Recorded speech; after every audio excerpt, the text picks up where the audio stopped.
প্রিয় উপস্থিতিবৃন্দ, আমি মনে করি দেশে যদি গণতন্ত্র থাকে, যে কোনো মূল্যে যদি আমরা গণতন্ত্রকে রাখতে পারি, তাহলে অ্যাকাউন্টেবিলিটি তৈরি হবে।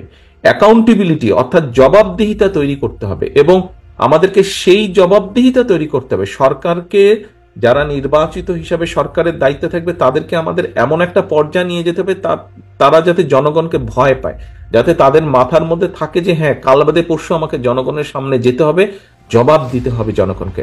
তখনই কিন্তু জিনিসগুলা আস্তে আস্তে সঠিক পথে চলা শুরু করবে, সঠিক পথে চলা শুরু করবে। আপনারা এখান থেকে অনেক প্রস্তাবনা দিয়েছেন। দেখুন, এই প্রস্তাবনাগুলো যদি আমাদেরকে বাস্তবায়ন করতে হয়, তাহলে অবশ্যই আমাদেরকে এই প্রস্তাবনাগুলো 31 দফার বিষয়গুলো যদি আমরা ধরি, আপনাদের কাছ থেকে যে প্রস্তাবনা এসছে, এই সবগুলো প্রস্তাবনা কিন্তু মানুষকে ঘিরে, মানুষের ভালোর জন্য। কাজেই আমরা যদি জবাবদিহিতা নিশ্চিত করতে পারি, তাহলেই কিন্তু এই প্রস্তাবনাগুলোকে বাস্তবায়ন ঘটানো সম্ভব।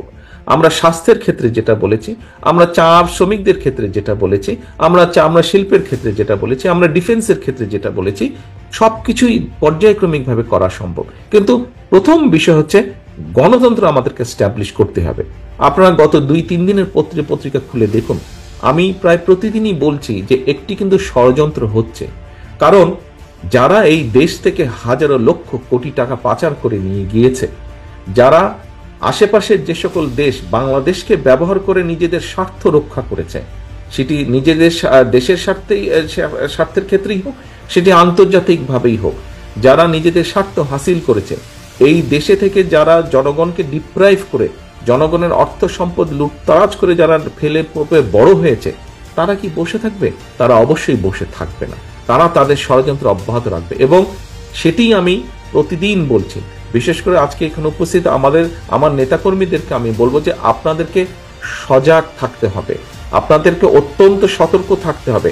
সামনে আমি বারে বারে বলে এসেছি, গত 3 মাস ধরে বলছি, স্বৈরাচার পালিয়ে গিয়েছে, কথা ঠিক, স্বৈরাচার পালিয়ে যাবার পরেও মাথাটা গিয়েছে, লেজ কিন্তু রয়ে গিয়েছে, এবং লেজগুলা কিন্তু বদমাশি শুরু করেছে।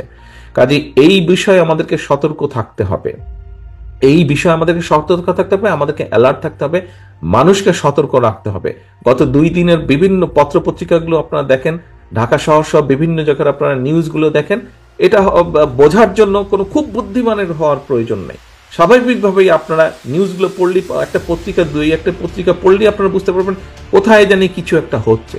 কাজেই যারা ষড়যন্ত্র করছে তারা কিন্তু বসে নেই। আমরা হচ্ছি গণতন্ত্রের পক্ষের শক্তি, আমাদের সাথে লক্ষ কোটি মানুষ এই দেশের আছে, আর যারা ওইসব করছে তারা হচ্ছে ষড়যন্ত্রকারী।